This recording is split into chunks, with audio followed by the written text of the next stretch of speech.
జై శ్రీ కైలాష్ కైలాసశిఖరే రమ్యే శంకరస్య శివాలయే దేవతాస్తత్ర మోదంతి తన్మే మనఃశివ సంకల్పమస్తు.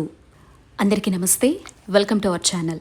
కైలాస మానస సరోవర యాత్ర అశ్వ సంవత్సరంలో ఈ 2026లో నేను చేయడం జరిగింది. దానికి సంబంధించినటువంటి సమాచారం వీడియోస్ రూపంలో మీ అందరికీ అందించడం జరుగుతోంది. ఫస్ట్ కామెంట్లో ముందు వీడియోస్ పెడతానండి, అప్పుడు మీకు కంటిన్యూటీ అనేది అర్థమవుతుంది. సో హైదరాబాద్ నుంచి మేము లక్నో చేరుకున్నాం. లక్నో నుంచి 4 hours జర్నీ చేసి నేపాల్గంజ్ చేరుకున్నాం. రాత్రి ఇక్కడే స్టే చేశాము. రాత్రి మాకు బ్రీఫింగ్ అనేది ఇవ్వడం జరిగింది, నెక్స్ట్ ఎక్కడికి వెళ్ళబోతున్నాము, ఎలా ఉండబోతోంది క్లైమేట్ అని. సో ఇక్కడ మీరు చూసేదంతా కూడా నేపాల్గంజ్ ఎయిర్పోర్ట్ అనమాట. ఇక్కడ నుంచి మినీ ఫ్లైట్స్ అనేవి తిరుగుతాయి. ఒక్కొక్క ఫ్లైట్లో 16 మంది మాత్రమే పడతారు. సో మాకు ముందే చెప్పారు, మీ బ్యాక్ ప్యాక్ ఏదైతే ఉందో అందులో ఒక జత మీకు కావాల్సినవన్నీ సర్ది పెట్టుకోండి అని చెప్పారు. పెద్ద లగేజ్ అంతా కూడా క్లైమేట్ని బట్టి కరెక్ట్గానే వచ్చేస్తాయి. అటు ఇటు అయినా కూడా సో మీకు ఆ బ్యాక్ ప్యాక్లో ఉండే బట్టలు ఉపయోగపడేలాగా మీతో పెట్టుకోండి అని చెప్పారనమాట. సో అలా ఇంకా ఇక్కడి నుంచి నేపాల్గంజ్ నుంచి చలి ఉండేటువంటి ప్రాంతానికి కొన్ని వేల కిలోమీటర్ల చొప్పున భాగాల వారీగా పెరుగుతూ మనం వెళ్ళబోతాం అనమాట ఒక్కొక్క ప్రాంతానికి. సో ఇక్కడ మేము ఇదంతా నేపాల్గంజ్ ఎయిర్పోర్ట్ అండి. మనతో పాటు చాలా ట్రావెల్ ఏజెన్సీస్ ఉంటాయి. బట్ ఏ ట్రావెల్కి సంబంధించి వాళ్ళని చాలా జాగ్రత్తగా మన వాళ్ళు ఒక లిస్ట్ అవుట్ అనేది చేసుకొని ఎవరు ఫస్ట్ వెళ్ళాలి ఏజ్ వైజ్గా ప్రిఫరెన్స్ వైజ్గా వాళ్ళు మనల్ని తీసుకువెళ్తారు. ఎలాంటి టెన్షన్ అవసరం లేదు. మనం నార్మల్ డ్రెస్సింగ్ వేసుకొని లోపల థర్మల్ వేసుకొని ప్రిపేర్ అయ్యి వెళ్తే సరిపోతుందనమాట. బ్యాక్ ప్యాక్ హ్యాండ్ బ్యాగు మనతో పాటు పట్టుకొని. సో ఇక్కడ నుంచి ఆడియో పెట్టానండి, వీడియో లైక్ చేయడం మర్చిపోవద్దు. నేపాల్ ఎయిర్పోర్ట్లో కూర్చొని ఉన్నాం అనమాట. సరే లోపు మీతో కొన్ని ముచ్చట్లు చెప్దాము అని చెప్పేసి వీడియో చేస్తున్నా. ఒకవేళ నేను చెప్పే ముచ్చట్లు పెద్దవైపోతే కనుక ఇంక ఈ వీడియో ఎక్కడితో క్లోజ్ చేసేసి నెక్స్ట్ ఎక్కడికి వెళ్ళాము, అక్కడ రూమ్స్ ఎలా ఉన్నాయి, ఆ డీటెయిల్స్తో మీట్ అవుతాను. సో మీకు ఎయిర్పోర్ట్ అయితే చూపించాను కదా ఎలా ఉంది అనేది. మా ఫ్లైట్ ఇంకా రాలేదు. మా తర్వాత ఒక ఫ్లైట్ రావాలంటే ఆ తర్వాత మేమంట. వెదర్ వల్ల లేట్ అయిపోయింది. సో మార్నింగ్ 6 o'clockకి రెడీగా ఉండమన్నారు. కానీ ఇప్పుడు టైం వచ్చేసి 9:30 అవుతుంది. బట్ స్టిల్ నో అనమాట. సరే ఈలోపు కొంత నాలెడ్జ్ ఇచ్చే ప్రయత్నం అయితే చేస్తాను మీ అందరికీ. ఇతర దేశాలు వస్తున్నాము అంటే ఫస్ట్ ఇంట్రెస్టింగ్ పాయింట్ కావచ్చు, మెయిన్ ఇంపార్టెంట్ పాయింట్ కావచ్చు, కరెన్సీ గురించే ఉంటుందన్నమాట. సో కరెన్సీకి సంబంధించి మీకు విషయం చెప్తానండి. ఇది వచ్చేసి మనకి చైనా కరెన్సీ అనమాట. యువాన్ అని చెప్పి పిలుస్తారు దీన్ని. చూడండి, యువాన్ అనమాట చైనీస్ కరెన్సీ ఇది వచ్చేసి. అండ్ అమెరికన్ కరెన్సీ చాలామందికి తెలుసు. ఇదిగో ఇది ఒక నెల నా యూట్యూబ్ సంపాదన ఒక పేపర్ ఒక్క పేపర్లో. సో డాలర్స్ అనమాట. ఇది వచ్చేసి అమెరికన్ డాలర్స్, ఇది వచ్చేసి చైనీస్ యువాన్స్ అనమాట. మీకు ఇక్కడ చెప్పాల్సినటువంటి విషయం ఏంటంటే, మనకి ఈ ట్రిప్లో టూర్స్ అండ్ ట్రావెల్స్ వాళ్ళు ఎంత ప్యాకేజ్ అనేది హోటల్సు, భోజనము, ట్రాన్స్పోర్టు, హెలికాప్టర్సు, మనకు కావాల్సిన సదుపాయాల వరకు మాత్రమే బేర్ చేస్తారు. ఏ టూర్స్ అండ్ ట్రావెల్స్ అయినా కూడా అక్కడికి వెళ్ళిన తర్వాత అదనంగా మనం పెట్టేటువంటి ఏ ఖర్చును కూడా ట్రావెల్స్ ఎట్టి పరిస్థితుల్లో భరించవండి. అంటే మీకు అర్థమయ్యేలా చెప్పాలంటే, ఇప్పుడు కైలాస మానస సరోవర యాత్రకి మనం పరిక్రమ చేయాల్సి ఉంటుంది. పరిక్రమ చేసేటప్పుడు మన హెల్త్ కనుక సపోర్ట్ చెయ్యాలి అన్నా చెయ్యకపోయినా మనకి చూడాలి అనే తపన ఉండి ఏదైనా సదుపాయం ఉంటే బాగుండు, ఒక వెహికల్ ఉంటే బాగుండు అనుకుంటాం కదా. సో చార్ధామ్కి వెళ్ళినప్పుడు గుర్రాలు, పిట్టూలు, డోలీలు ఎలా ఉన్నాయో ఇక్కడ కూడా మనకేంటంటే పోర్టర్, పోనీ అని చెప్పి పిలుస్తారు. గుర్రం ఉంటుంది బట్ అది మొత్తం రాదు మనతో, అయినా కూడా పోనీ, గుర్రము అండ్ పోర్టర్, ఈ 2 సేవలు అనేవి మనకి ఇక్కడ ఉంటాయి అన్నమాట. సో వీటికి మన ఇండియన్ కరెన్సీలో 80 నుంచి 85 వేలు తీసి పెట్టుకోవాలి మీరు అని చెప్పి వాళ్ళు ముందే చెప్తారు. ఇది కాకుండా మనం ఏమన్నా రుద్రాక్షల షాపింగ్ నేపాల్లో చేయాలి అనుకున్నా, లేదా అక్కడికి వెళ్ళిన తర్వాత పోర్టరు, పోనీ కాకుండా మళ్ళీ మనం ఏమన్నా సిక్ అవ్వాల్సి వచ్చినా, లేదా అష్టపది అనే మార్గంకి వెళ్తాం, అక్కడ వెహికల్స్లో వెళ్ళడానికి వెహికల్ కాస్ట్ పర్ హెడ్ వచ్చేసి 500 యువాన్స్ అవుతుందన్నమాట. ఇవన్నీ మనమే భరించుకోవాలి.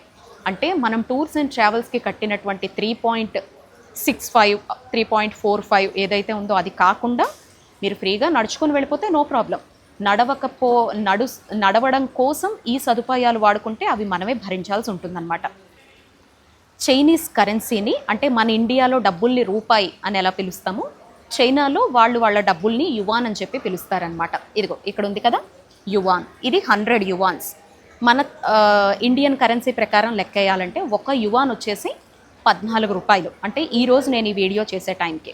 బట్ మనకేంటంటే ఈ ఫారెన్ ఎక్స్చేంజ్లు కావచ్చు, ఇంకో దేశం వచ్చి మార్చుకుంటాం కాబట్టి వాళ్ళ సర్వీస్ ఛార్జులు, అదనపు ఖర్చులు అన్నీ మన మీద వేసి ఈరోజు నేను ఈ వీడియో చేసే టైంకి ఒక యువాన్ కాస్ట్ ₹16గా కౌంట్ చేస్తున్నారు.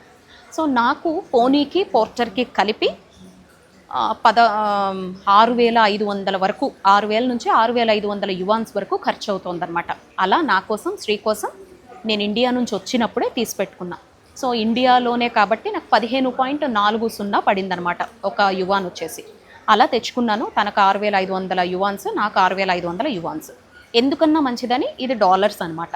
$1 వచ్చేసి మీకు తెలుసు కదా, 96 రూపీస్ చేంజ్ వరకు ఉంటుంది. అది మారిపోతూ కూడా ఉంటుంది.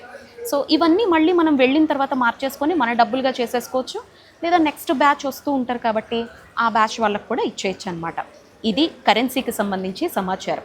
ఇది ఇంకా ఇక్కడే మార్చుకోవాలా, అక్కడ కూడా మారుస్తారా అంటే మీ ట్రావెల్స్ వాళ్ళు ఖచ్చితంగా అక్కడ ఉండే చైనీస్ బ్యాంక్స్, చైనీస్ వ్యక్తులతో, అక్కడ ఉండేటువంటి ట్రావెల్స్ వాళ్ళతోటి ఆ మెయింటెనెన్స్తో ఉండే పలుకుబడి రీత్యా మీకు తప్పకుండా మన డబ్బుల్ని మనం క్యారీ చేసుకుంటూ ₹1,00,000, ₹1,50,000 మీతో పట్టుకొని వెళ్తే మీకు వాళ్ళ కరెన్సీలోకి మార్చిస్తారు. గాయత్రి టూర్స్ అండ్ ట్రావెల్స్ తరపునైతే భరత్ శర్మ గారు నో టెన్షన్, మీరు మీ డబ్బులు పట్టుకొని రండి, మీకు ఎంత కావాలో అంత మార్చుకోండి అని చెప్పి మాకు భరోసా ఇచ్చారు. బట్ నేను ఆ క్యూ లైన్లు తప్పించుకోవచ్చు, కాస్త టైం సేవ్ అయితే మీకు వీడియోలు లాంటివి పెట్టచ్చు అని ముందు అండ్ నాలెడ్జ్ కూడా ఇచ్చినట్టు అవుతుంది. నాకు కూడా ఒక కొత్త విషయం తెలుస్తుంది కదా, ఫారెన్ ఎక్స్చేంజ్ ఆఫీసులకు వెళ్తే ఆ ప్రాసెస్ అనేది ఎలా మార్చుకోవచ్చు ఏంటి అని. సో అది మన ఇండియాలోనే మార్చుకోవాలంటే మాత్రం వీసా ఫామ్ అడిగారు, అండ్ వీసా మనకు వస్తుంది కదా గ్రాంట్ అయినట్టు, అది అడిగారు. అండ్ మన పాస్పోర్ట్ డాక్యుమెంట్ అడిగారు, ఆధార్ అడిగారు, పాన్ కార్డ్ అడిగారు. సో ఇవేవి లేవు, అయినా కానీ కరెన్సీ కావాలి అంటే ఇంకొక ఎక్స్ట్రా, అంటే ఇప్పుడు 15.40 మన ఇండియాలో మార్చుకుంటే అన్నాను కదా, వాళ్ళు 16.20 అవుతుందండి అన్నారు. సో ఇదనమాట. కాబట్టి ఈ నాలెడ్జ్ మీకు యూజ్ అవుతుంది అని చెప్పేసి మీరు టెన్షన్ పడకండి, మీ డబ్బులు తెచ్చేసుకుంటే అక్కడ మారుస్తారు ఖచ్చితంగా. మన ఇండియన్ కరెన్సీ US డాలర్స్ మీ దగ్గర ఉన్నా కూడా డాలర్ ఎక్కడైనా కూడా సూపర్గా మారుతుంది కాబట్టి దానికి కూడా కంగారు పడకండి. లేదా మీరు ఏ దేశం నుంచి వస్తే ఆ కరెన్సీని యువాన్లోకి మార్చుకునే ఫెసిలిటీ ఆల్రెడీ NRIలకు అయితే బాగా తెలుస్తుంది. మన ఇండియాలో ఇలా యాత్ర ఉన్నప్పుడు మాత్రమే వెళ్తాం కాబట్టి కొత్తగా ఉంటుందని చెప్పేసి ఈ విషయం మీతో షేర్ చేస్తున్నా. మరొక విషయం ఏంటంటే, అక్కడికి వెళ్ళిన తర్వాత చాలా విషయాలు మీతో నేను షేర్ చేస్తానండి. బట్ ఇక్కడ ఉండేటువంటి ఒక మాట అయితే మీతో షేర్ చేసుకోవాలి అని అనిపిస్తోంది. మాకు నిన్న రాత్రి పడుకునేటప్పుడే చాలా మంచి బ్రీఫింగ్ ఇచ్చారనమాట. నిన్న నేపాల్లో చూస్తే 45 degrees వరకు టెంపరేచర్ ఉంది, విపరీతమైన ఉక్కపోత. దీనికి ముందర ఏమన్నా షార్ట్ వీడియో పెడితే ఆ చెమట ఎలా ఉందో మీరు చూసుంటారు. సో ఇప్పుడు మేము నేపాల్ నుంచి స్టార్ట్ అయితే నెక్స్ట్ వెళ్ళబోయేది 2,000 అడుగుల పై ఎత్తు. ఇంక ఇక్కడి నుంచి చలి అనేది స్టార్ట్ అయిపోతుందన్నమాట. సో హై ఆల్టిట్యూడ్ని తట్టుకుంటూ ఒక్కొక్క ఎత్తు పెరుగుతూ 2,000, 4,000, 6,000 అలా 18,000 అడుగుల ఎత్తుకి వెళ్ళబోతాం అనమాట ఒక్కొక్కటి. సో ఈ మారేటువంటి క్రమంలో మాకు ఆ వాతావరణం సెట్ అవ్వడానికి ప్రతి 4,000 కిలోమీటర్లకి ఒక దగ్గర బస అనేది ఇస్తారు. కొన్ని ట్రావెల్స్ ఏంటంటే ఒక్క రోజులోనే మూవ్ చేసేస్తాయి. గాయత్రి టూర్స్ అండ్ ట్రావెల్స్ ఏంటంటే ఒక్కసారిగా మన శరీరం తట్టుకోవాలి కాబట్టి నెమ్మదిగా మనల్ని Gayatri tours and travels 2 days కింద అకామిడేషన్ ఇచ్చి హిల్సా, తక్కల్కోటో సంథింగ్ ఇంకేదో పేరుంది. సో ఆ 2 ప్లేసెస్లో మనల్ని వాతావరణానికి అలవాటు పడేలాగా చేస్తారనమాట. ఇదొక అడ్వాంటేజ్ పాయింట్. అంత చేసినా కూడా మన శరీరం తట్టుకుంటుందా లేదా అనేది ఇంకా దైవాధీనం అనమాట. అన్నీ ఈజీగా అయిపోవండి. ఎంత కష్టపడి మనం చేస్తామో అంత మధురానుభూతిని ఇస్తుంది. ఆ కష్టంతోని చూడ్డానికి వెళ్ళాము అనే ఆ ఎక్స్పీరియన్స్ కూడా చాలా చాలా బాగుంటుందన్నమాట. ఏం జరుగుతుంది అనేది మన రాతను బట్టి ఉంటుందన్నమాట. బట్ మన ప్రయత్నం అయితే మనం 100% పెట్టాలన్నమాట. శరీరంతో పోరాడడానికైనా, అమ్మా నాన్నను చూడాలి అనే తపనైనా కూడా. సో ఇవన్నీ వాళ్ళు చెప్పడం జరిగింది. అండ్ నేను పరిక్రమకు స్టార్ట్ అవుతాను అనంగా మీకు పోనీకి సంబంధించి షార్ట్స్ రూపంలో, లాంగ్ వీడియో రూపంలో మరింత సమాచారం ఇచ్చే ప్రయత్నం చేస్తాను. చాలామందికి డౌట్స్ ఉంటాయి, మేము నడుస్తాము, దారిలో ఏదన్నా జరిగితే ఏంటి, ఒకవేళ నడిచే మధ్యలో ఓపిక పోతే అక్కడ గుర్రం దొరుకుతుందా కేదార్నాథ్ లాగా అని ఉంటాయి. ఇవన్నీ నేను ఆ వీడియోలో కవర్ చేస్తాను. ఇప్పటి వరకు మాకు చెప్పిన విషయం ఏంటంటే, మీరు కొన్ని వేల కిలోమీటర్ల చొప్పున ఒక్కొక్క ప్రాంతాన్ని దాటుకుంటూ వెళ్ళి అక్కడ వాతావరణానికి అలవాటు పడాలి. ఆ తర్వాత నెమ్మదిగా మీరు ఫస్ట్ మానస సరోవరం దగ్గరికి వెళతారు. క్లాతింగ్ ఎలా ఉండాలి, బ్యాగ్స్ కూడా అసలు ఇప్పుడు మేము ఎక్కబోయేటువంటి హెలికాప్టర్ ఏదైతే ఉందో అందులో మొత్తం కలిపి 15 కిలోలు దాటకూడదు అని చెప్పారు. 12 చెప్పారు. ఏమాత్రం ఎక్స్ట్రా 1 కిలో ఉన్నా 5,000 రూపాయలు ఎక్స్ట్రా పే చేయాల్సి వస్తుంది. సో ఇలా ఉంటుందన్నమాట. అండ్ మీ హెలికాప్టర్స్లో మీతో పాటు లగేజ్ రాదు, నెక్స్ట్ వస్తుంది. కాబట్టి ఎందుకన్నా మంచిది మీరు వెనకాల వేసుకునే బ్యాక్ ప్యాక్లో ఒక రోజుకి సరిపడా, ఇప్పుడు సపోజ్ మేము హెలికాప్టర్లో ముందు వెళ్ళిపోయాం, అనుకోకుండా వెనకాల వెదర్ మారిపోయింది, ఆ వెదర్ సెట్ అయితేనే ఆ హెలికాప్టర్ వస్తుంది లగేజ్కి సంబంధించి, లేదంటే రేపు రావచ్చు. అందుకే మన బ్యాక్ ప్యాక్లో ఎప్పుడు కూడా ఒక రోజుకి కావాల్సిన నీడ్స్ అన్నీ కూడా మెడిసిన్స్తో సహా సిద్ధంగా పెట్టుకోమని చెప్పారనమాట. ఇదొక జాగ్రత్త చెప్పారు. సో నా మెయిన్ థింగ్స్ మనతో ఏముంటాయో అవి మన బ్యాగ్లో వచ్చే వరకు కూడా మన బ్యాక్ ప్యాక్లో ఒక డ్రెస్సు, ఒక థర్మలు, ఒక కోటు, మనం పూసుకునే క్రీములు, రాసుకునే సోపులు, ఇవన్నీ మెడిసిన్స్, వీటిని మినిమం ఎసెన్షియల్స్ ఏవైతే ఉంటాయో అవి సో పెద్దగా లగేజ్ దాటకుండా మనతో పాటు పెట్టుకొని తీసుకెళ్ళాలన్నమాట. అండ్ వాటర్ కూడా ఎప్పటికప్పుడు హాట్ వాటర్ బాటిల్లో పోసుకొని సిప్ చేస్తూ ఉండమని చెప్పారు. బాగా తినమని చెప్పారు. మహానుభావులు ఎవరైనా ఆధ్యాత్మికంగా అగ్రస్థానాల్లో ఉండేవాళ్ళైతే ఇలాంటి టైంలో ఇంకా ఎక్కువ దీక్షతో ఉండడానికి ప్రయత్నిస్తారు. ఎగ్జాంపుల్ గురుదేవులు కాకునీరు వారు, ఆయన అయితే అసలు ఫుడ్డే తీసుకోవట్లేదన్నమాట. లిక్విడ్స్, ఫ్రూట్స్, అది కూడా రోజులో 1 or 2 టైమ్స్, చాలా లిమిటెడ్ అనమాట. మనం అలా ఉండలేం కదండి. మాకు మాత్రం ఏం చెప్పారంటే కడుపు నిండా తినండి, నచ్చినా నచ్చకపోయినా శరీరం అక్కడ వాతావరణాన్ని తట్టుకోవాలంటే బలంగా తినాలి, చక్కగా ఉన్నంతలో నిద్రపోవాలి, ఏదైనా సిమ్టమ్స్ కనిపిస్తే వెంటనే మెడికేషన్ స్టార్ట్ చేసేయాలి. ఇది చెప్పినటువంటి జాగ్రత్తలు అనమాట. సో ఇదండి ఇవ్వాల్సిన బ్రీఫింగ్. ఇక్కడి వరకు మమ్మల్ని ఏం సిద్ధం చేయమన్నారు, ఏం చేయబోతున్నాం అనేది చెప్పాను. సో ఇక్కడి వరకు వీడియో పెద్దది అయిపోతే కనుక నేను కట్ చేసేస్తాను. వీడియో పెద్దది అవ్వకపోతే మేము వెళ్ళిన 2 హెలికాప్టర్లు, ఆ తర్వాత చేరుకున్న రూమ్తో వీడియో క్లోజ్ చేసి డే 2లో నెక్స్ట్ ఏం చేయబోతున్నాం అనేటువంటి నెక్స్ట్ బ్లాగ్తో మళ్ళీ మీ అందరినీ కలుస్తాను. అండ్ మర్చిపోయాను, వీడియోస్ నచ్చుతున్నాయా తప్పకుండా కామెంట్ చేసి చెప్పండి. మీరు వెళ్ళినా వెళ్ళకపోయినా దయచేసి ఒక మాట చెప్తాను, ఇదేదో మిమ్మల్ని ఊరించాలనో, అరే మేము వెళ్ళలేకపోతున్నామే అని ఎవరో బాధపడాలనో నేను చెప్తున్నది కాదు. నాతో పాటు మానసికంగా కైలాస యాత్ర మీరు చెయ్యాలి, తప్పకుండా కైలాసనాథుడు అవకాశాన్ని కల్పిస్తాడు అనేటువంటి ఉద్దేశంతో నాకు ఏది ఇష్టమో నా భావాల్ని మీ అందరితో పంచుకుంటున్నాను అనమాట. సో తప్పకుండా అర్థం చేసుకునేటువంటి ప్రయత్నం అయితే చేయండి. అండ్ నేను పెట్టే ప్రతి వీడియోకి మీకు టైం ఉంటే మాత్రం జయశ్రీ కైలాష్ అనేటువంటి నామస్మరణ మాత్రం చేసుకుంటూ ఉండండి. కైలాస శిఖరాన్ని చూసేటువంటి భాగ్యం భగవంతుడు తప్పకుండా ఇక్కడి వరకు ఉండే వాతావరణాన్ని తట్టుకొని అక్కడి వరకు వెళ్ళగలిగే శక్తి స్వామివారు నాకు ఇస్తే మాత్రం నేను అక్కడే మన వాళ్ళందరినీ తలుచుకుంటూ సంకల్పం చెప్పించి సో మీ అందరికీ కూడా నేను కైలాస శిఖరాన్ని చూపిస్తాను, అమ్మా నాన్నల నివాసాన్ని మీ అందరికీ కూడా చూపిస్తాను. జై శ్రీ కైలాష్. మ్యాక్సిమం ఈ వీడియో అంతా కూడా రా ఆడియోతోనే పెట్టానండి. సో మీకేంటంటే న్యాచురల్ ఫీలింగ్ కలగాలి, నాతో పాటే జర్నీ చేస్తున్నట్టుగా అన్నట్టుగా పెట్టానన్నమాట. సో స్టెప్ బై స్టెప్ ఒక్కొక్క వీడియో నేను పోస్ట్ చేస్తూ ఉంటానండి. ఇది నేపాల్గంజ్ నుంచి మనం 8,000 అడుగుల ఎత్తుకు వెళ్ళిపోబోతున్నాం అనమాట. అంటే నెక్స్ట్ వచ్చేటువంటి దగ్గర నుంచి మనకి ఇంకా చలి స్టార్ట్ అయిపోతుంది. మళ్ళీ నేపాల్గంజ్ వచ్చే వరకు కూడా కొన్ని వేల కిలోమీటర్లు, అలా 18,000 అడుగుల ఎత్తు వరకు కూడా మనం వెళ్తూ ఉంటాం అనమాట, ఒక్కొక్క ప్లేస్ దాటే కొద్దీ. సో ఇప్పుడు నేపాల్ నుంచి 8,000 అడుగుల ఎత్తుకు వెళ్ళబోతున్నాం సిమికోట్ అనేటువంటి ప్లేస్కి. ఇది చాలా చిన్న మినీ ఫ్లైట్ అనమాట. ఇక్కడ మనం ఎవ్వరం టెన్షన్ పడక్కర్లేదు. మనం ఏ ఎయిర్పోర్ట్కి వచ్చినా అక్కడ మన ట్రావెల్స్కి సంబంధించిన పర్సన్ ఉంటారు, మన పాస్పోర్ట్స్ అవి తీసుకుంటారు, మన లగేజ్ని తీసుకుంటారు, మన బ్యాక్ ప్యాక్ మన దగ్గర పెట్టుకోమని చెప్తారు, మన హ్యాండ్ బ్యాగ్స్ ఏమన్నా ఉంటే మనతో పాటు పెట్టుకోమని చెప్తారు. వెయిట్ అవి చెక్ చేసుకుంటూ మన పేర్లు రాసుకుంటూ ఒక్కొక్క మినీ ఫ్లైట్లో 16 మంది పడతారు. 16 మంది నేమ్స్ రాసుకొని మనల్ని, ఒకవేళ మీరు 2, 3, 4, 5గురుగా వచ్చారనుకోండి, మిమ్మల్ని మీరే విభజించకుండా చక్కగా మీరు ముందుగానే చెప్పుకున్నారంటే కనుక సో అలాగే పంపిస్తారు. టెన్షన్ పడక్కర్లే. మేము 4 ఫ్రెండ్స్ అండి, మేము 5 ఫ్యామిలీ మెంబర్స్ అండి అని చెప్పారనుకో, ఆ ఫ్లైట్లో మీరు ఉండేలాగే చక్కగా మనకి సపోర్టివ్గా ఉంటారండి ట్రావెల్స్ వాళ్ళు. అలాంటి టెన్షన్ అయితే పెట్టుకోక్కర్లేదు.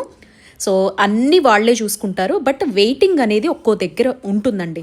కొంచెం మనం బేర్ చేయాలి. ఎందుకంటే ఇవి 2-3 హెలికాప్టర్సే తిరుగుతాయి, క్లైమేట్ ప్రకారం తిరుగుతాయి అనమాట. ఒకవేళ మధ్యలో మబ్బులు ఎక్కువైపోయిందనుకోండి, అటువైపు వెళ్ళిన తర్వాత అక్కడ ఆగిపోవాల్సి ఉంటుంది. మళ్ళీ క్లైమేట్ అంతా సెట్ అయిన తర్వాతే వాళ్ళు ఇటు రావాలి, మనం ఎక్కాల్సి ఉంటుందన్నమాట. సో ప్రతి దగ్గర వెయిటింగ్ అనేది కొంచెం ఉంటుంది. ఎయిర్పోర్ట్స్ దగ్గరైనా, హెలిప్యాడ్స్ దగ్గరైనా, కొంచెం రూమ్స్ దగ్గరైనా అది కాస్త మనం బేర్ చేయాలన్నమాట. తప్పదు. దేవుడి దయ వల్ల మాకైతే ఎలాంటి ప్రాబ్లం రాలేదండి. ఎట్ ఏ టైం అనమాట. అంటే డిఫరెంట్ ఫ్లైట్స్లో గంట డిఫరెన్స్ తోటి మొత్తం 120 మంది కూడా మేము సిమీకోట్ చేరిపోయాం. తీరా సిమీకోట్ చేరిన తర్వాత అప్పుడు మాకు ఆల్రెడీ మీకు నేను వ్లాగ్లో మెన్షన్ చేస్తానండి. సిమీకోట్ వెళ్ళిన తర్వాత అక్కడ నేపాలీస్కి సంబంధించి కొంతమంది ఉంటారు. వాళ్ళ జీవన శైలి అనేది ఎలా ఉంది అది కూడా నేపాల్లోకే వస్తుందండి, సిమీకోట్ అనేటువంటి ప్లేస్ కూడా. సో అక్కడ వాళ్ళ జీవన విధానం ఎలా ఉంది అనేది రా ఆడియోనే పెట్టానమాట. ఇక్కడికి వచ్చిన తర్వాత యాక్చువల్లీ మాకు 5 స్టార్ హోటల్ అనేది ఉండాలి. భోజనం ఎవ్రీథింగ్ ముందు ఎలా చూసామో అలాగే ఉండాలి. బట్ మీకు చెప్పాను కదా, ఈ సంవత్సరం అశ్వ సంవత్సరం అయిపోయింది. యాక్చువల్లీ ఇలాంటివి దేశాలు దాటి మనం వచ్చినప్పుడు అండి, అశ్వ సంవత్సరమైనా, మహాకుంభమేళాలైనా, కుంభమేళాలైనా కూడా మనకేంటంటే ఒక పద్ధతి ప్రకారమే ఉంటుంది తప్ప అందరూ వెళ్ళిపోయి గుమిగూడిపోయి చేసేదిలాగా ఉండవన్నమాట. ఎంతసేపటికి చైనా బోర్డర్ దాటనంత వరకే మనం ఏదైనా చేయగలం. ఒకసారి చైనా ఇమ్మిగ్రేషన్ దగ్గర మాత్రం మనం వెళ్ళామంటే అక్కడ పర్మిట్స్ ఉంటేనే మనము పరిక్రమ ప్లేస్ దగ్గరికి వెళ్ళగలుగుతాం అనమాట. ఎంతమందినైనా ఈ నేపాల్ వరకు తీసుకురాగలుగుతారు ట్రావెల్ సంస్థలు ఎవరైనా కూడా. సో అలా చాలా ట్రావెల్ సంస్థలు ఏం చేశాయంటే వేలల్లో చాలామందిని పర్మిట్స్ లేకుండానే, వీసా పర్మిషన్ రాకుండానే ఫ్లైట్ టికెట్స్ చేసేసి ఈ సిమీకోటు, హిల్సా అనేటువంటి ప్లేస్ల వరకు తీసుకొచ్చేసి అక్కడ హోటల్స్లో కూర్చోపెట్టి 2 రోజులు 3 రోజులైనా ఇంకా వీసా పర్మిట్ రావలేదు, మనం వెయిట్ చేయాలి, మనం అప్లై చేశాము, కొంచెం టైం పడుతుంది అని చెప్పేసి వాళ్ళని ఆ హోటల్స్లో ఉంచేశారు. ఇప్పుడు మనం ఏంటంటే ఆల్రెడీ మనం ప్లాన్ చేసుకుని వెళ్తాం కదా. సో మనకి ఈ రోజున హోటల్లో అక్కడ అకామిడేషన్ ఉంటుంది అని ఎక్స్పెక్ట్ చేసి వెళ్తాం కదా. సో మనకి పర్మిట్స్ వచ్చినా కూడా వాళ్ళు అక్కడ ఉండిపోవడం వల్ల మనకి రూమ్స్ దొరకవు. అలా మేము సిమీకోట్కి వెళ్ళిన తర్వాత మొత్తం ఎంతమంది బ్యాచ్ అయితే ఉన్నామో అంతమంది స్ప్రెడ్ అవ్వాల్సి వచ్చింది. కొంతమంది ఒక పెద్ద హోటల్లో, కొంతమందికి మడ్ హౌసెస్, కొంతమంది వుడ్ హౌసెస్ అని చెప్పేసి మాకు స్ప్రెడ్ చేసి అక్కడికక్కడ వాళ్ళతో భోజనం అనేది వండించి, సో ఆ ఒక్కరోజు అక్కడ క్లైమాట్కి మేము అడ్జస్ట్ అయ్యేలాగా మాకు ట్రావెల్ వాళ్ళు అకామిడేషన్ ఇవ్వడం జరిగిందనమాట. అదే మీరు ఫర్దర్గా ఇప్పుడంతా చూస్తారు. ఈ నేచర్ బ్యూటీని అయితే ఎక్కడికక్కడ ఎంజాయ్ చేస్తూ ఉండండి. అండ్ ఇలా కొంచెం చలి ప్రాంతానికి వెళ్ళే కొద్దీ, కొన్ని వేల కిలోమీటర్లు ఒక్కొక్క ప్రాంతం దాటే కొద్దీ మనలో చిన్న సిమ్టమ్స్ అనేవి స్టార్ట్ అవుతూ ఉంటాయన్నమాట. హెడ్ఏక్ అనిపించడం, మెడ దగ్గర నుంచి పెయిన్లాగా అనిపించడం, ఒంట్లో వణుకులాగా అనిపించడము, కాళ్ళు చేతులు తేలిపోతున్నట్టు అనిపించడం. అలా ఎలాంటి సిమ్టమ్స్ ఉన్నా జస్ట్ మనం అక్కడ ట్రావెల్ వాళ్ళతో షేర్ చేసుకున్నామంటే డయామాక్స్ అని చెప్పేసి ఒక టాబ్లెట్ ఇస్తారు. అది 250 mg ఉంటుంది. ఆఫే ఇస్తారనమాట. కొంచెం మన బాడీకి అడ్జస్ట్ చేయాలి. ఆ టాబ్లెట్ వేస్తున్నంతసేపు ఇక్కడ ఉండే క్లైమేట్ని మన బాడీ తట్టుకుంటూనే ఉంటుందండి. పొద్దున్నొకటి, రాత్రి ఒకటి అనమాట. అది వేసుకుంటూ వెళ్ళామంటే ఎలాంటి హెల్త్ ఇష్యూస్ ఉండవు. ఇది మించి ఉన్నాయి అంటే గనక మన బాడీ అడ్జస్ట్ అవుతోందని అర్థం చేసుకోవాలన్నమాట. అది వేసినా కూడా మనకి ఇంకా అడ్జస్ట్ కాలేదు అంటే అప్పుడు వాళ్ళు చెక్ చేస్తారు. దానికి తగ్గట్టుగా మనకి హెల్త్ సెట్ అయ్యేలాగా వాళ్ళు కేర్ తీసుకుంటారు. బట్ ఏది ఉన్నా కూడా మనం ట్రావెల్ వాళ్ళతో, అక్కడ ఉంటారు కదా మేనేజర్స్ కానీ హెడ్స్ కానీ, వాళ్ళతో ఎప్పటికప్పుడు షేర్ చేసుకుంటూ ఉంటే మంచిది. ఒకవేళ పర్సనల్గా మీకు హెల్త్ మీద గనక తెలుసు, చేంజెస్ కావచ్చు, ప్రతిదీ మేము అబ్జర్వ్ చేసుకోగలము, మాకు మేమే సెల్ఫ్ ట్రీట్ చేసుకోగలము అనుకుంటే కనుక, సో హెడ్ఏక్ వచ్చినా, బాడీ పెయిన్స్ వచ్చినా, వామిటింగ్ సెన్సేషన్ ఉన్నా దానికి తగ్గట్టుగా మీరు కేర్ తీసుకుంటూ వెళ్ళిపోతే బాగుంటుందన్నమాట. ఇదిగోండి, మినీ ఫ్లైట్లో సిమీకోట్ అనేది రీచ్ అయిపోయామన్నమాట. జస్ట్ 40 minutes ఏమో జర్నీ చేసాము, 60 minutes. సో ఇక్కడికి రీచ్ అయిపోయాం. చూడండి చుట్టూ క్లైమేట్ అనేది ఎంత బ్యూటిఫుల్గా ఉందో. ఇక్కడ నుంచి ప్రతిదీ బ్యూటీయేనండి. చలి కూడా కొన్ని వేల కిలోమీటర్లు పెరుగుతూ వెళుతుంది. ఆహారము మారుతూ ఉంటుంది, అక్కడ ఉండేటువంటి పద్ధతులు మారుతాయి, ట్రీట్మెంట్ మారుతుంది. ప్రతిదీ మన మనస్సుని అడ్జస్ట్ చేసుకుంటూ వెళ్ళాలన్నమాట. వచ్చిన వెంటనే చూడండి మంచు కొండలు, సాక్షాత్తు ఎటు చూసినా భగవంతుడు కొలువై ఉన్నాడు అని అనిపిస్తుంది. సో ఇలా మనం దిగిన వెంటనే పైకి రాగానే ఇక్కడి పర్సన్సే గాయత్రి టూర్స్ అండ్ ట్రావెల్స్ తరపున వర్క్ చేస్తారనమాట. ఇదిగో చూడండి, మా ట్రావెల్స్ వాళ్ళకి ఎక్కడెక్కడ ఏ హోటల్స్లో ఎవరెవరికి అకామిడేషన్ ఇవ్వాలి, ఏ హెలికాప్టర్లో ఎంతమంది వచ్చారు అనే దాన్ని బట్టి ఇదిగో గైడ్ చేసుకుంటూ మనం నేమ్స్, మన లగేజ్ నెంబర్లు రాసుకున్నారు. రాసుకొని మనల్ని ఇప్పుడు రూమ్ దగ్గరకు తీసుకొని వెళ్తారనమాట. సిమీకోట్ లేదు, ఇక్కడే మన రూమ్స్. అదిగో మేడం, మడ్ హౌసెస్ అన్నారుగా, మడ్ హౌసెస్ ఇక్కడ. ఇదిగో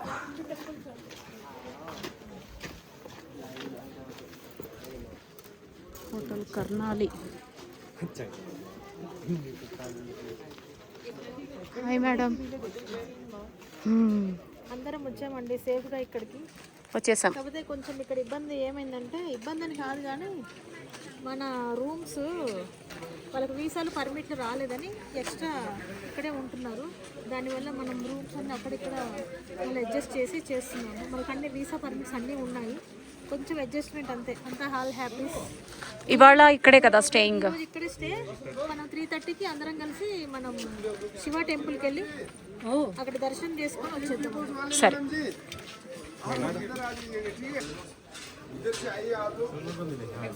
welcome to Panchmukhi hotel. Thank you. ఇదనమాట. మీరు ఇప్పుడు సింగిల్ ఉన్నారు కదా, ఇది మాకు సిమీకోట్లో హెలీప్యాడ్ పక్కనే ఇచ్చారనమాట. ఇదిగో జస్ట్ 3 బెడ్స్. యాక్చువల్లీ చెప్పాలంటే 5 స్టార్ హోటలే ఉంటుందండి మనకి ఇక్కడ కూడా. ఏం జరిగిందంటే, ఒక పెద్ద ట్రావెల్ సంస్థకు సంబంధించి వాళ్ళ దానిలో చాలామందికి వీసా పర్మిషన్స్ రాలేదంట. ఇలా ఉంటాయి అన్నమాట. హెవీ డిమాండ్ ఈ ఇయర్.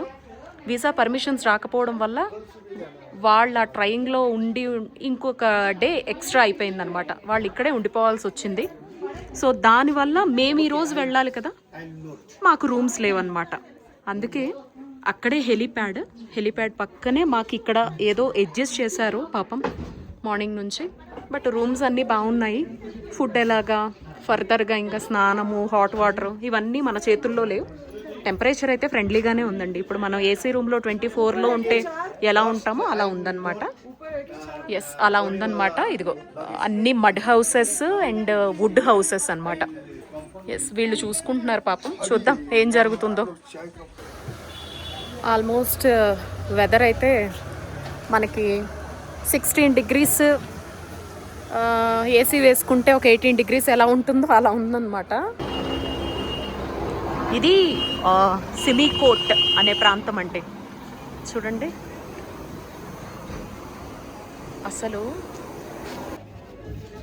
అసలు ఇక్కడ సిచ్యువేషన్ ఎలా ఉందంటే, ఇదిగో చూడండి, హుమ్లా సిమీకోట్ అంట. మేము వచ్చినప్పుడు ఎండ ఉంది, తర్వాత ఏమో చలి ఉంది, ఇప్పుడేమో వర్షం పడుతుందన్నమాట. ఇట్లా చిన్న చిన్న వుడ్ హౌసెస్ అండి. యాక్చువల్లీ మాకు 5 స్టార్ హోటల్ అండి ఇక్కడ. ఏం జరిగిందంటే, చూస్తున్నాం కదా అశ్వ సంవత్సరం అని చెప్పేసి. ఈ అశ్వ సంవత్సరం వల్ల ఏంటంటే విపరీతమైనటువంటి డిమాండ్ అన్నమాట.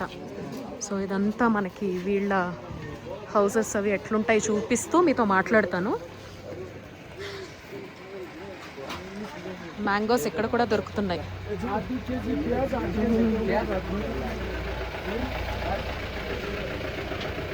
How much? ఎంత? 40 रुपए.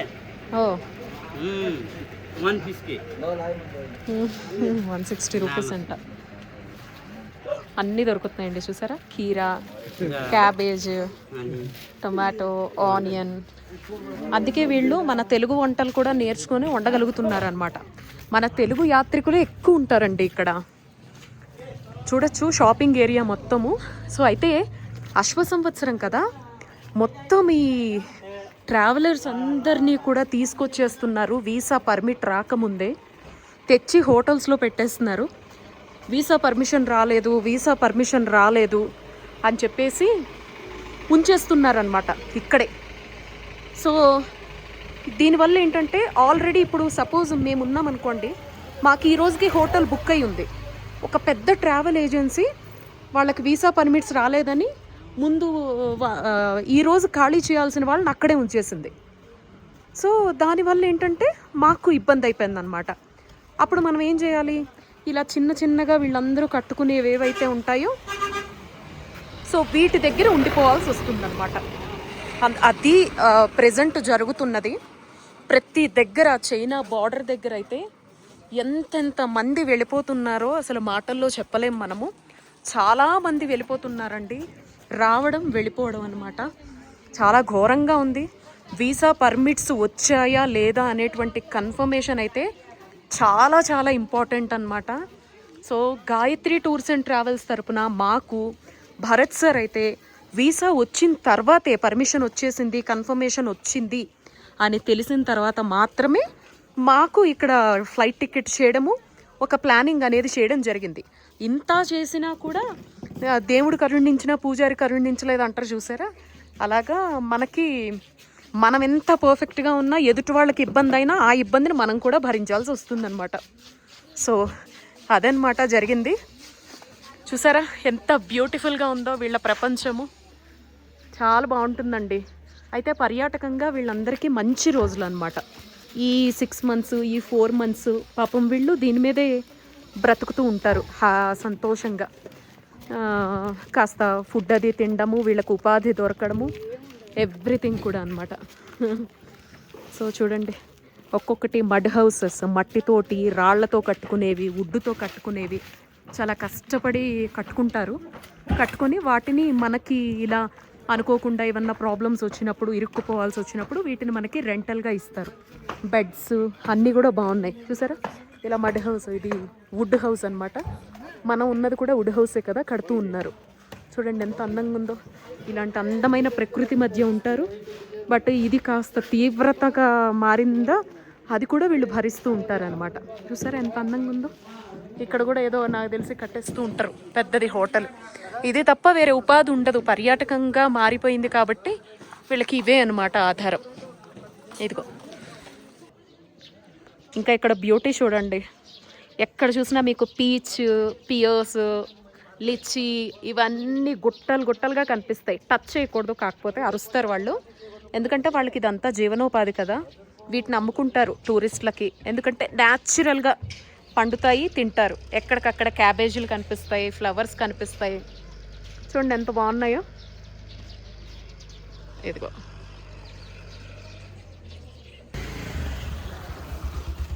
బ్యాగ్స్, జాకెట్స్ బాగానే మెయింటైన్ చేస్తున్నారు కదా.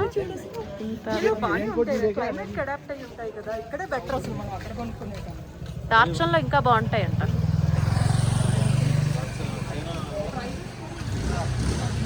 ఎలా చెప్తున్నారు కాస్ట్? చూడు 1000 రూపీస్ అంట ప్యాంట్. విండ్ ప్రూఫా? రెయిన్ ప్రూఫ్ కాదు, వర్షంలో రెయిన్ కాదు, ట్రెక్కింగ్ ప్యాంట్. రెయిన్ ఇలాంటి మెటీరియల్ వస్తుందండి కొంచెం. లేదు మేడం, రెయిన్ ప్యాంట్ అంటే దీంట్లోనే కొంచెం అదే కొంచెం ఈ టైప్ లో లేవన్నా రెయిన్ ప్యాంట్ ఉంది.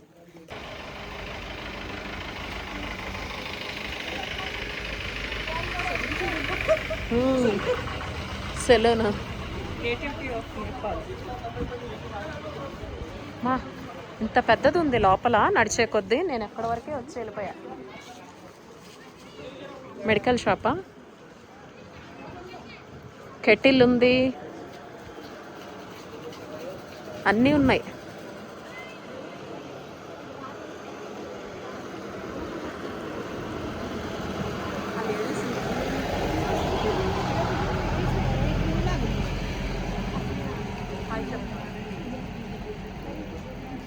Hi hi.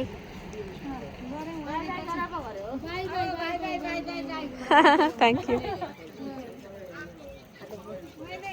గోధుమలే కదక్క?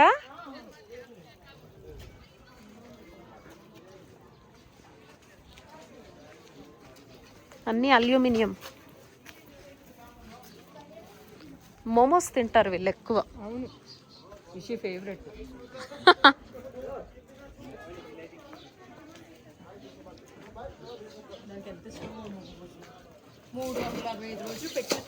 క్యాబేజ్ లీవ్స్ కూడా ఎండబెట్టుకున్నారు చూడు, దేనికోసం అంటావు? మనమేమో వాటిని పడేస్తాం, ఏమన్నా జంతువులకు పెడతారేమో.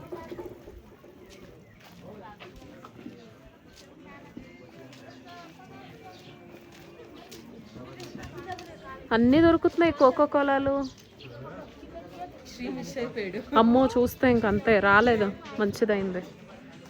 వచ్చాడంటే ఇంకా అది కొను. సెల్ ఫోన్ షాప్ ఎంత పెద్దది ఉందక్క, హెడ్ లైట్ ఉందేమో అడుగుదామా? హెడ్ లైట్ దాల్చన్లో ఎవరు మోస్తారు? దార్చన్.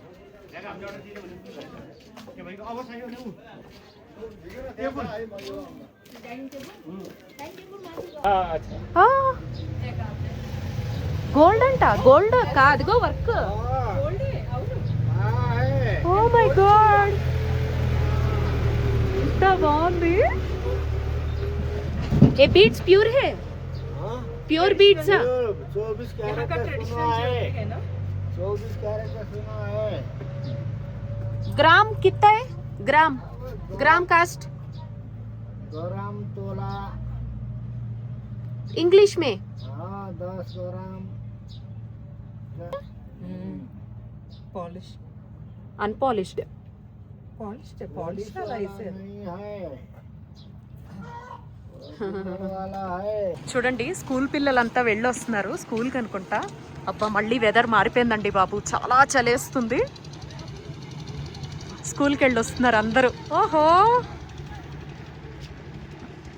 పిల్లలందరూ స్కూల్ నుంచి వచ్చేస్తున్నారు. అరే అరే అరే అరే. ఏ what are you studying? What are you studying? क्या पढ़ते? नेपाली. नेपाली.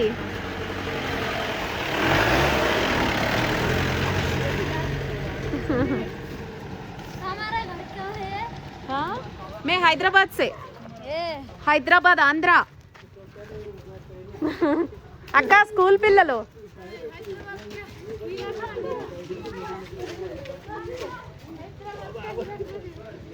గ్రేట్, చదువుకుంటున్నారు పిల్లలంతా, అదే చాలు. ఇలాగే ఉండిపోకుండా మినిమం నాలెడ్జ్తో వాళ్ళ చదువు వాళ్ళకు ఉపయోగపడినా చాలు. సంతోషంగా చదువుకుంటున్నారు పిల్లలు అని కనపడేసరికి ఏదో హ్యాపీనెస్ వచ్చిందనమాట ఫేస్లో. హాయ్. ఒక చిన్న వుడ్ హౌస్ అన్నమాట మనకి.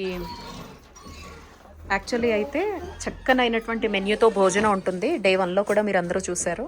బట్ సడన్గా అయినటువంటి చేంజెస్ కదా, వాళ్ళకి చెప్పంగానే వేడి వేడిగా వండి పెట్టారనమాట మన ఆకలి తీర్చడానికి.